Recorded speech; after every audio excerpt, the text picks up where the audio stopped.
Hi everyone, Jen here.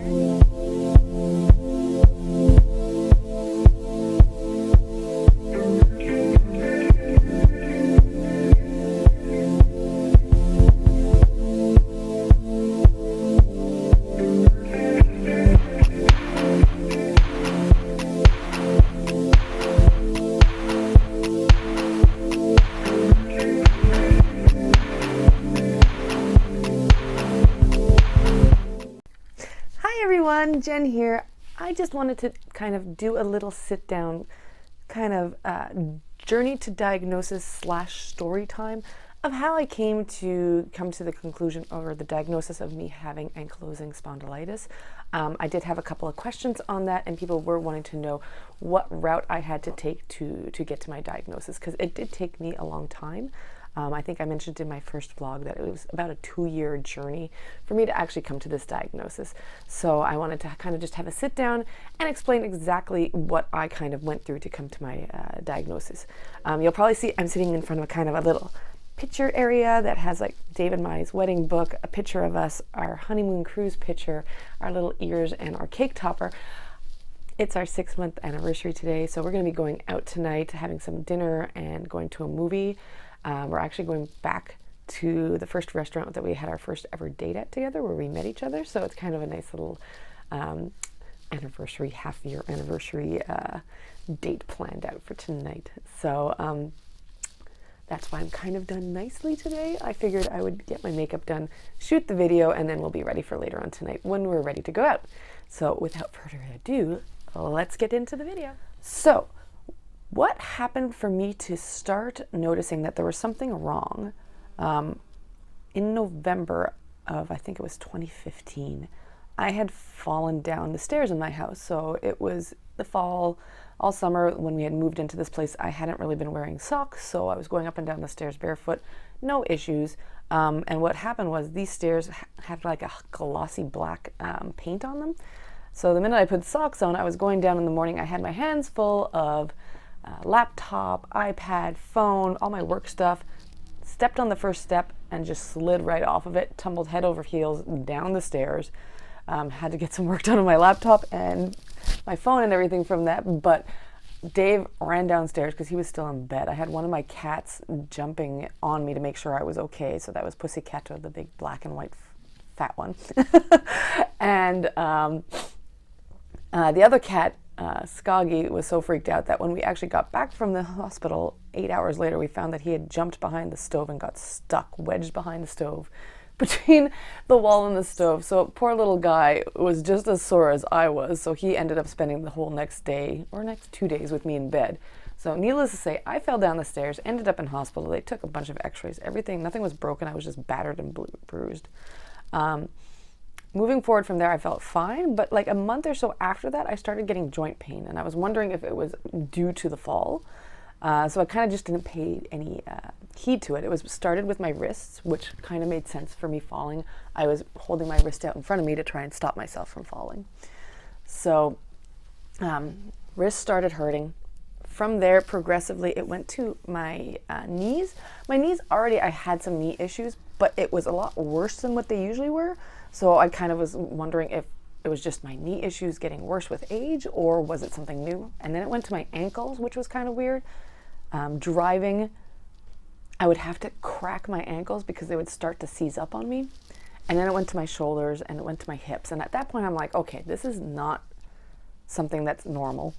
I probably should go see a doctor to see what's going on. Thank goodness I live in Canada, so going to the doctor doesn't cost anything for us. So went over to a walk-in clinic, and I saw a doctor, and I was wondering, could it be Lyme disease? I know there was a huge uptick in Lyme disease in the area. Did I ever have a tick on me? I don't know. There's a chance that I might have and just didn't realize it. So I'm like, can we just get tested for Lyme disease as well? Just because we didn't really have any going point from there. The doctor actually at this walk-in was actually he referred me to a rheumatologist that worked there, and I got to see him pretty quickly. And so he did, after me forcing him to do the Lyme test, the Western blot, to check if I had that, even though he was like, well, you never had a target rash, which is something that's pretty much typical of if you get bit by a tick that does carry Lyme, that you might get a target kind of rash on you. So it'll be a red spot in the middle and then a red outer circle. But this doesn't happen in every case. So I was like, it doesn't happen in every case. Can we just test to be sure? So kind of forced him to test me on that. And when you get tested for it, they automatically put you on a month's worth of antibiotics, doxycycline. So I'm like, I don't care. Just put me on it. I want to rule everything out. Tested me for RA, which is rheumatoid arthritis, and did a bunch of other just routine blood work. I work in the veterinary field, if you don't know, and I work in diagnostics, so blood work and stuff. So I was basically checking everything off on the blood work, going, I want to get this tested. So he kind of did a full blood work on myself. Wait around. Blood work finally comes back, and the doctor, he was a rheumatologist, he did notice that I was inflamed in my joints and I was painful. So he did agree that there was something going on there. But when it came back that it wasn't rheumatoid arthritis and Lyme disease came back negative, he basically said, oh, I see that your T4 was slightly, I believe I was low, so I was hypothyroid possibly. So he sent me off and gave me a referral to an endocrinologist and basically wiped his hands free of me and said, well, it's nothing to do with your joints. Go on your merry way. Okay. Look around, found an endocrinologist to go to, and we redid blood work, and the blood work came back normal. And I've been seeing this endocrinologist ever since. She's wonderful. And we keep verifying my thyroid levels because there is a history in my family of hypothyroidism, so really low thyroid levels. Everything always comes back regular. So the first result could have been low due to laboratory handling, or B, it could have been that I had a euthyroid sickness at that time. So euthyroid sickness is you have another sickness that could affect your thyroid levels, make it go low, but it's not anything to do with the thyroid. It's just external factors that are affecting that. And I did have a bit of an illness at that point. So maybe it was that, or maybe it was lab handling. We don't know. We're going to continue monitoring it. But that kind of still brought me back to a dead end of what is going on with my joints. Why am I so sore? She referred me, sorry, I can't speak English today. She referred me to the rheumatology department within the hospital that she was located in. So this was at the Jewish General in Montreal.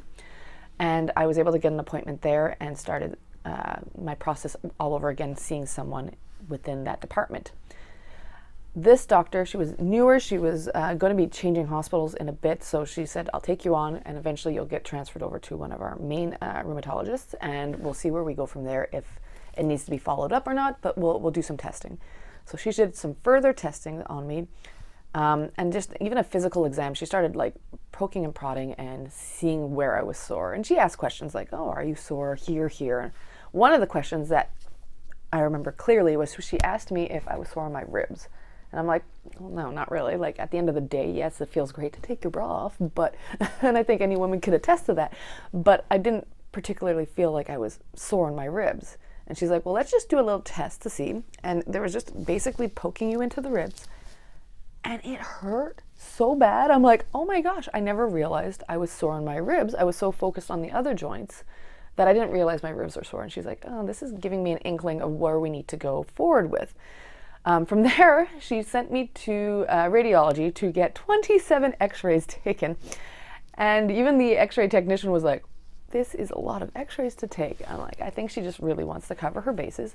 And all those x-rays actually did lead us finding an abnormality.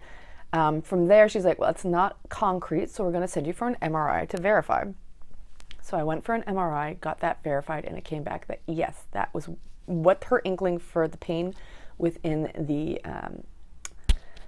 ribs actually led to the proper diagnosis, which was ankylosing spondylitis. There was a malformation in my S1 joint where it joins, so your iliosacral junction, where your spine fuses to your pelvis, so your hips.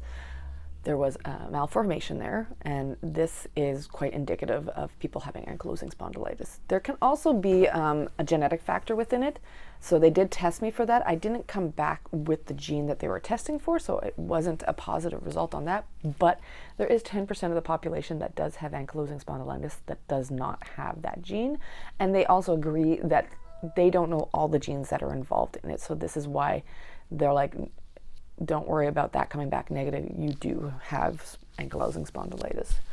From there, within Canada, what we have to do before we can go on any biologics, which is Humira in this case, you have to do a 2 NSAID non-steroidal anti-inflammatory drug trial, 6 months each, just to make sure that you don't have to go on it.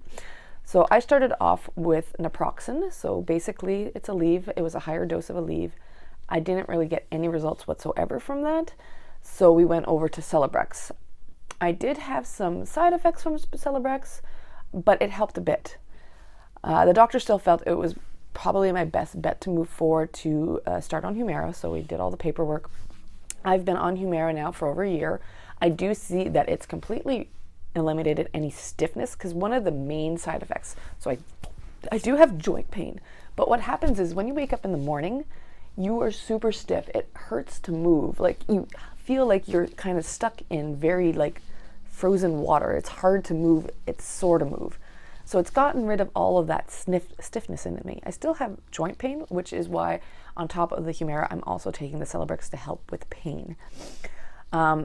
A lot of times people are like, Jen, you look totally normal. Like, are you sure you need all this? And it's like, there was one vlogger, Batty Baths, who made a comparison of when you are dealing with ankylosing spondylitis, it feels basically like you are constantly in the state of having a really bad flu, where you're achy all the time, you're fatigued, you're tired, you don't want to do anything because it hurts to move, it hurts to think sometimes, just because of the pain that you're dealing with all the time. So even if I'm taking Humira and I'm taking Celebrex, and it is helping me, it's helping me just maintain myself and stay at a state where I can actually do my job and go out and have fun with my friends and my husband.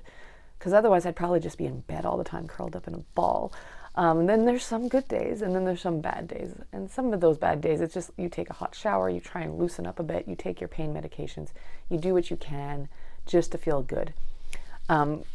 Another recommendation from my doctor was to do a FODMAP diet, which is basically cutting out certain foods that do cause some inflammatory bowel distress, but this is also taking inflammation away from the whole system, so that you're taking inflammation out of the body, which is going to reduce your pain levels as well.